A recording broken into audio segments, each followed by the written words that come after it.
So what this leads to is an analogy with the old claims of the alchemists, who were able, historically, they said, and there's some evidence that they were able to do it, to do low energy processes that produced gold from lead or mercury or other things. This is now being done in laboratories, and every instance I know of in the history of science where a small effect was seen initially to produce something was later scaled up. So it's quite possible that our culture will enter an age of alchemy in which low energy processes can make precious metals. As we look toward the future, I believe we'll be able to find ways in which we can create the kind of elements that we need by these low energy nuclear reactions. I think we'll be able to start adding to or picking apart or changing the nucleus of atoms to be able to get the kind of stable atoms that we need. But more important, I thoroughly believe that we will be able to take the radioactive materials, add a proton or add some changes to it, and make those radioactive materials non-radioactive. And that is going to be a great boon to our present to clean up the mess that we've left behind from our atomic bombs, from our nuclear power plants, and of course from things like Chernobyl. So in the future, we have laid the groundwork with cold fusion by which we'll be able to handle a whole array of nuclear changes that heretofore have been outside of the current model of what can be done with nuclear reactions. There are many power companies throughout the United States that are now on alert, and they're sending their representatives to cold fusion conferences. We meet them all the time. They give support. They really will be the vanguard of the new energy age. I believe that any utility company that does not get into this now is doomed, because frankly, when we have generators of electricity and heat that can stay in a home or a building, why would anyone want to be plugged into the grid, the wire grid, any longer? This would make no sense. People will argue against that, but I think the grid will disappear. A remarkable process for sure, and one that offers exciting developments in the near future. But does the task of extracting energy from our environment really require such exotic, ultra-advanced technology that potentially would still put it under the control of large profit-driven interests? The rare metal palladium still have to be prospected, mined, and purified. Or are there simpler in design, low-maintenance technologies available that could be bought off the shelf and installed by anyone for an affordable one-time fee? We're going to look in depth at several individuals and companies who have been working for years perfecting devices that they claim will do just that.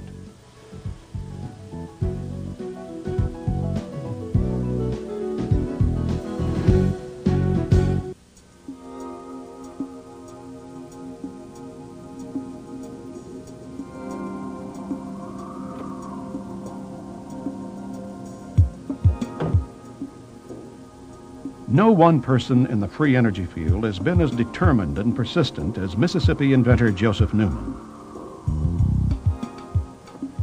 Since the 70s, Newman has been denied U.S. patents repeatedly on his energy machine, even though numerous engineers, scientists, and even congressmen have testified on his behalf. In 1968, I invented a bike that would get a wheelie. And I used an 80-pound flywheel that I had built and took a positive clutch out of a 30-horsepower motor, put it above the axis of the back wheel. A kid would get up on it, build up inertia in that 80-pound flywheel. He'd engage that positive clutch. Immediately, the front end would jump up off the ground. It'd leave black streaks on the pavement about that long, and kids' eyes would get as big as a silver dollar. They were just ecstatic over it. But I had heard the word that a gyroscope was a stabilizer. So I went to the library, got a book on gyroscopes. And when I started reading the mechanical characteristics of a gyroscope, the question that had dogged my mind for 3 years, how did that current know which direction to go? And why was it when you went parallel you'd get nothing? I saw the laws of a gyroscope match that exactly. If you study the laws of a gyroscope, if you take the this little gyroscope here. If I can spin it up, you can see that it does, but I think every kid knows it's true. Now, if you pivot that one direction, it goes one way. You pivot the other way, it goes the other way. If I turn it around 180 degrees, now if I push it up, it goes the opposite direction. Push it up, it goes the opposite direction. If I go parallel, it does not pivot, as long as I maintain a parallel position. That's exactly what happens when you move a conductor through a magnetic field. You push down on it, the current will go in one direction. You push up, it will go in the opposite direction. You turn the magnet over 180 degrees, everything will reverse. You push down parallel to the lines of force with the copper wire, and you get nothing. It told me that the energy in a magnetic field was a gyroscopic particle. Now, I didn't care what the rest of the world was saying because they couldn't answer my honest question. It was obvious to me the energy in a magnetic field consists of gyroscopic particles. It is the mechanical essence of Einstein's equation of E equals mc squared. It moves forward at c and it spins at c. That's Einstein's equation of E equals mc squared. It only occurs when you get atom alignment in material. I don't care if it's conductor, iron, what it is. When the atoms align, the magnetic field will appear, come outside the boundaries of the material, and gives you a running river that you can tap into.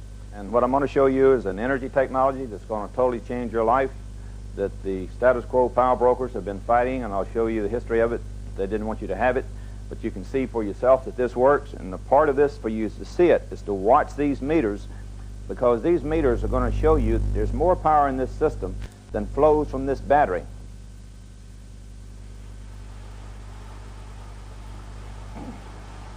The magnet runs down this shaft from one end to the other. It's hex shaped with six-sided. This blue represents a coil running this way. The red represents a coil running at right angles to it. The commutator shows that you break that circuit every 90 degrees. So you fire into one coil, fire into the next coil.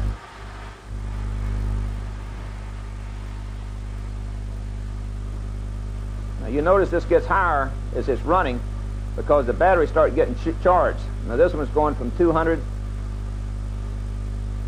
up to 400. You see that there's more current being produced by this system than those batteries are capable of delivering, because batteries will not produce RF power. So the RF power must be coming from the motor. Now RF power is true power, and the way you know this meter only works by converting the heat, and the heat is converted into electricity because it runs through a resistor. It's a very accurate measuring device. So you're well over twice the current is flowing in this system than these batteries are capable of delivering. And the batteries cannot produce RF power. Now this is real power. It has to be coming from the system. It clearly shows that the energy output of the system is greater than the energy inputted into the system. And that's what I've been saying. That's what's more than 30 scientists who came to my home from around the world. Some of them came my way from England, signed affidavits that the invention worked. The special master to the court, Mr. William Schuyler, who was a former commissioner of patents. He was an electrical engineer. The federal judge chose him, saying his credentials were superb. He looked at those affidavits and gave the men the credit they were due. He said the evidence was overwhelming, the invention worked, there was no contradictory factual evidence, and the patent office had knowingly not followed the formalities of the patent law. To us as an observer, we see everything as motionless. We see objects and they sit still, and everything in the shop sits still. And so we think that's, to us, again as to the observer, we think the natural state of our planet is non-motion. But when in reality you get down to the basic makeup of the atoms of this material, and you see that the natural state of the universe is motion. The unnatural state is what I have concluded is the lack of motion to the observer, because that's when it forms into something and becomes a solid mass that will be interreacted by other masses sitting close to it that causes it to sit still and not be able to travel because of its attraction.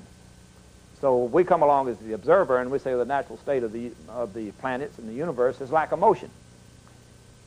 Just like we believe that so strongly, just several hundred years ago, we believed that the Earth was the center of the universe and that we were everything, and they even believed that the stars, even back at Kepler times, was only like a cake full with raisins 3 miles thick.